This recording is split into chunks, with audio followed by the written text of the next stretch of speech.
very much. It is so good to have you back. And if this is your first time, thank you very much for coming. It is so good to have you here, and I look forward to sharing with you tonight. And just to get things started, I want to say that this series is sponsored by Amazon Prime. There is a special link in the description, and with that link, you can get a free 30-day trial of Amazon Prime. And by signing up through that link, you are also showing your support for this series, and it just means a lot to me if you would go through that link and sign up for a free 30-day trial. And what have you got to lose? It's free, and Amazon Prime is great. I know you'll love it, and if not, what have you lost? So please at least go check it out by clicking on the link in the description. Also, please subscribe to my channel so that you don't miss any videos. I post other videos besides this series, and it would just be great if you would subscribe to my channel so that you don't miss any videos that I post.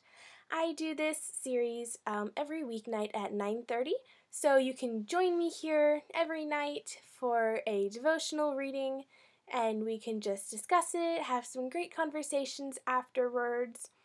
Which leads me to my next point. Please use the description box, please use the chat box on the right hand side of your screen to chat with me. If you are watching this live, you can chat with me anytime during the stream, or if you are not watching live, you can talk with me using the comment section below, and just let me know what your thoughts are on this series, and any questions that you might have for me. I will try to answer them. So I just would love to know any thoughts that you have on this, anything you would like to add to this reading tonight. So please tell me what you think.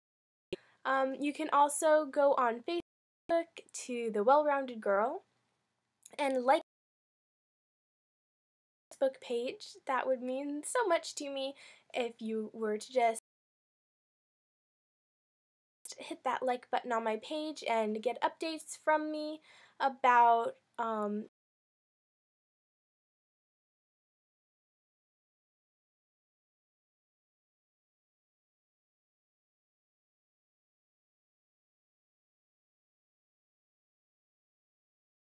the devotional that I am taking this from is called...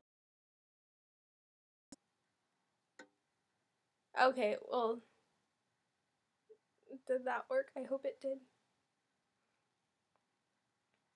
I'm sorry, guys, that there's a connection problem going on. Okay, there we go. Is that working better? Okay, I think that's working better. Let me try that again. The title of tonight's devotional is called Hobbling Along, and the Bible verse is... Hold on one sec. Not receiving enough information with smooth streaming as such a visual experience. I am very sorry if you're having viewing issues. YouTube just told me that it could be bad viewing tonight. So if you are, I am extremely sorry about that. Okay, let's go ahead and continue. The Bible verse for tonight is called, the devotional tonight is called Hobbling Along. And the Bible verse for it says, "Suppose one of you has 100 sheep and loses one of them. Does he not leave the 99 in the open country and go after the lost sheep until he finds it?" Luke 15:4. Okay, so the wispy morning fog floated between the green tents, down the long meadow and into the pines.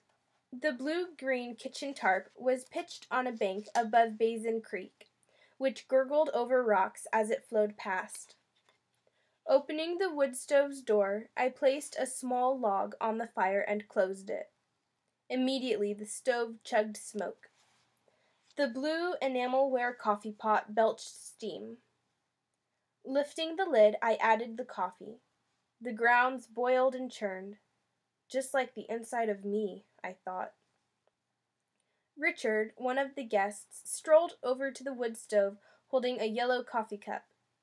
He ran his hand through his black hair and yawned. I glanced at him. "Sleep well?" He nodded. On the notepad next to the stove he scribbled, 2 eggs, over easy, bacon, 3 pancakes. He held out his cup. I poured the coffee. Richard nodded thanks and walked through the meadow to the morning campfire that was blazing a couple feet high. Placing the griddle on the stove, I laid out bacon to fry. One by one, the guests filtered through the kitchen, wrote down their breakfast orders, filled their coffee cups, and wandered to the fire. I looked longingly at the inviting flames and the camaraderie. People sat in camp chairs while warming their hands, laughing and sipping coffee. I sighed and wrestled with my emotions. As long as they get their coffee, they're happy. I flipped a piece of bacon. That's not a nice thought. I watched it sizzle and curl. Lord, some days I feel so unnoticed, unappreciated, so invisible. And to top it off, today I have to do double duty. Normally at daybreak, the wranglers rounded up the herd that had been turned loose to graze. They'd haze the horses and mules through the meadow, the bell on the lead horse ringing da-ding-da-ding-da-ding. That was the guests' wake-up call. After pushing them into the rope corral, saddling them, the boys would hustle to the kitchen and pull a camp stool next to the cook stove. Holding out their cups for a shot of cowboy black gold, they'd tell stories of the previous night's wrangling adventures. But not this morning. Instead, after they'd saddled the animals, they rode their horses through the tall, wet grass up to the kitchen tarp. They tipped their cowboy hats and said, "Asher's missing. We're going out to look for him." Spinning their horses, they centered out of the meadow. Today was a moving day on our summer pack trip, which meant the crew would tear down the entire camp, pack everything onto the mules, ride to the next campsite 18 miles down the trail, and set the whole thing back up again. Because the wranglers had ridden out of camp, I'd be cooking, washing dishes, and packing the kitchen. Plus, there would only be the boss and me to tear down the camp and man-tie the loads. I glanced at the campfire. As long as the work gets done, I bet nobody notices or cares. I just kind of float in the background.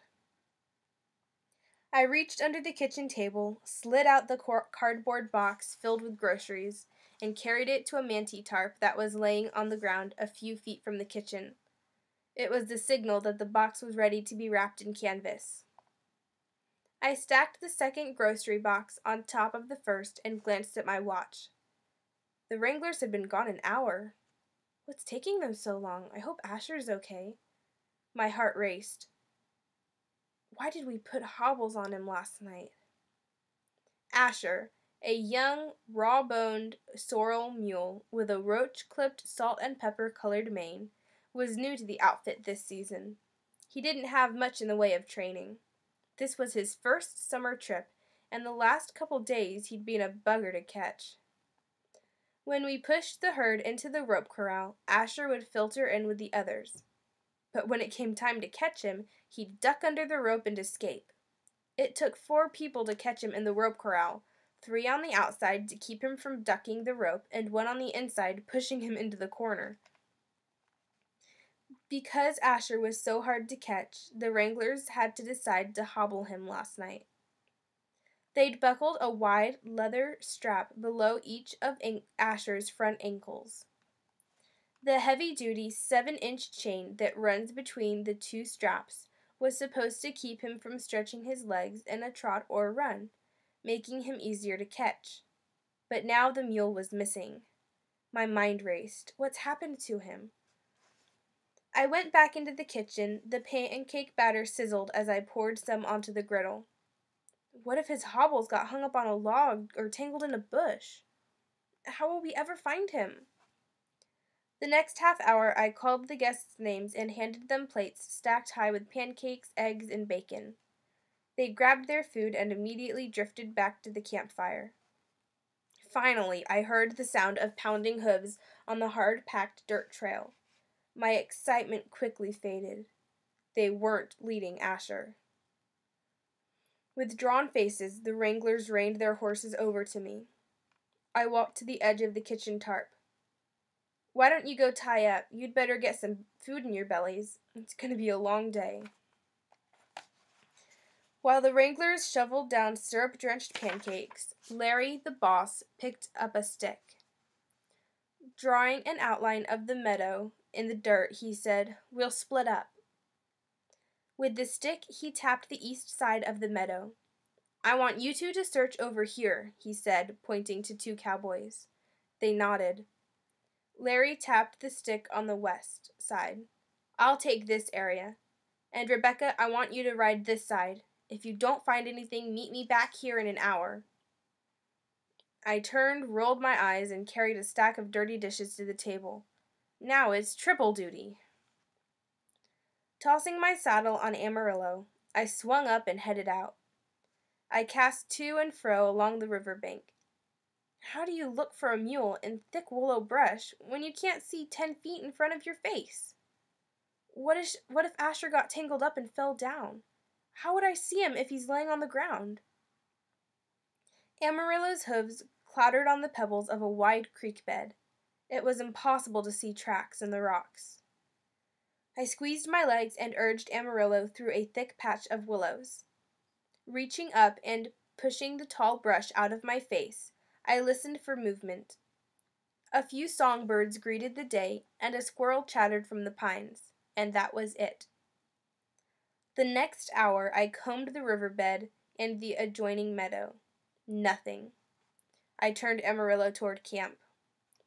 The horses and mules stood tied inside the rope corral, switching their tails at the flies. Larry and the wranglers squared a map that lay on the ground, weighted down with a rock on each corner. I guided Amarillo toward them. "Nothing, huh?" I asked. They all shook their heads. My saddle creaked as I stepped down. I didn't even see a track. Larry studied the map. "He's got to be here somewhere, unless he left the country. If he did, he'll head back to the trailhead and be standing at the corrals when we get out." Larry shook his head. "But it's not likely that a mule will head out by himself." The blazing sun was straight overhead by now. Sweat trickled down my neck. I shook my head. "We haven't even gotten packed up yet. It's going to be an all-nighter if we don't find him pretty soon." I sat on my heels in the grass and looked at the map. "Lord, where is he? How do we find him?" Larry rubbed the corners of his brown mustache. He pointed to a thin strip of meadow on the map. "This is an out-of-the-way spot. The horses usually don't go in here, but let's line out and sweep through." Saddles groaned as we swung up.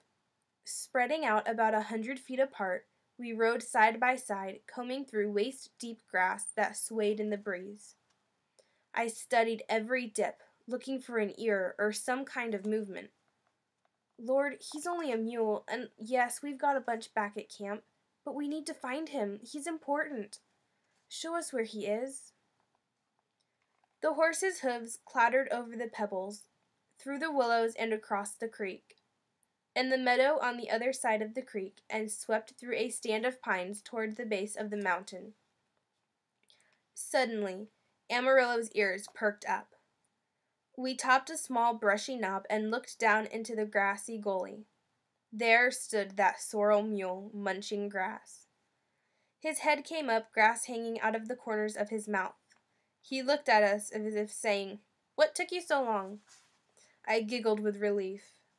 The chain of Asher's hobbles was tangled around a fallen log and he couldn't move. So he just stood there and ate while he patiently waited for rescue. The wranglers haltered him up and unbuckled his hobbles. We drifted back to camp. I fell behind the errant mule. Thank you, Lord, for helping us find Asher. When we rode into the meadow where camp was set up, a chorus of whinnies and brays greeted us from the rope corral. I glanced at my watch. Noon. The corral is brimming with horses and mules, and we spent all these hours searching for just one. But we wouldn't have left without him.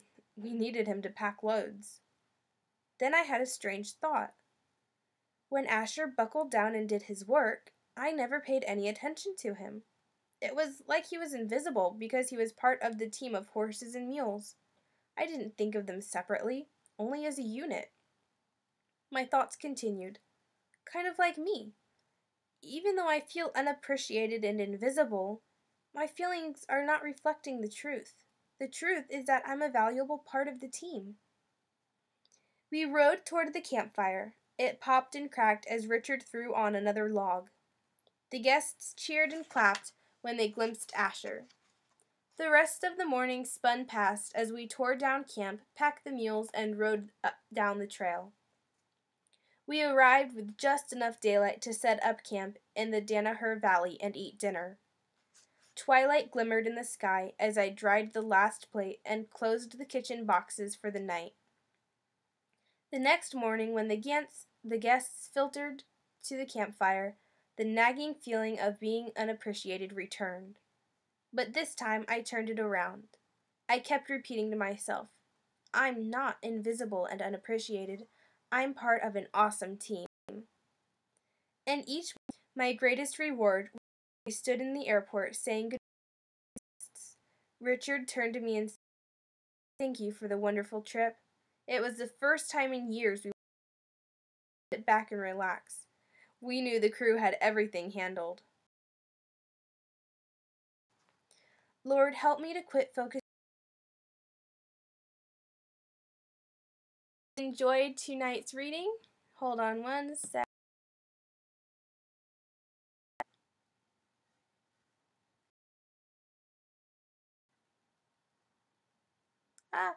I'm very sorry that you're experiencing issues. Hold on one second.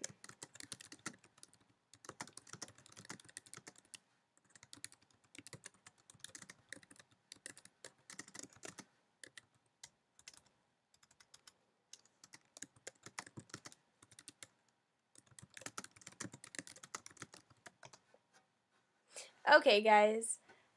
So please share with me any thoughts that you had, anything you would like to add to tonight's reading by using the chat box on the right-hand side of your screen. Use that to chat with me, add anything that you'd like to say to this. Yeah, so I'm just waiting for you guys to tell me what you think. I would love to know what you think. That's kind of what I'd like to get started here. Not many people usually chat at the end, but that's what I am hoping for, is that you guys will just share your thoughts and we can discuss this and just have a nice chat. So yeah, use the chat box on the right-hand side of your screen and talk with me. I would love to know what you guys think, any questions you have, anything you'd like to add to tonight's reading. Join me again tomorrow night and the rest of this week for Reverent Readings. I do the reading every weeknight at 9:30. Also, please subscribe to my channel so you don't miss a video. I post other videos besides this, and be sure to subscribe so you don't miss any videos that I post. Also, please give this video a thumbs up if you liked it.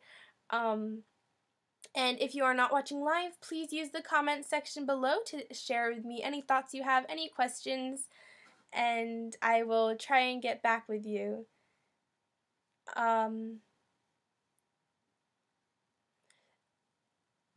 Also, please go and like my Facebook page. You can find it by going to Facebook at The Well-Rounded Girl, and I just post updates on there about videos and things that are going on. So go and check it out there. One more thing. Use the link in the description box below to get a free 30-day trial of Amazon Prime. I know you guys will love it. Amazon Prime is great. You get a free 30-day trial, which includes free 2-day shipping on any Prime items, which is a ton of items, and by signing up through that link. You are showing your support for this series and your support for me, so please check it out. You don't have anything to lose. It doesn't cost anything to sign up, and it's free 30-day trial of Prime. It's great. Please check it out. I think that's it for tonight, guys. Thank you so much for watching, and I hope to see you all back tomorrow night at 9:30. Please tell all your friends to come and watch, and let's just get a nice group that watches every night and that we can discuss this with. If you guys have any final thoughts, be sure to chat them right now so that I see them before I finish this video. I would love to hear from you guys, any thoughts you have. If that's it, then I will see you guys again tomorrow night, and I hope you all have a wonderful night. Good night, guys.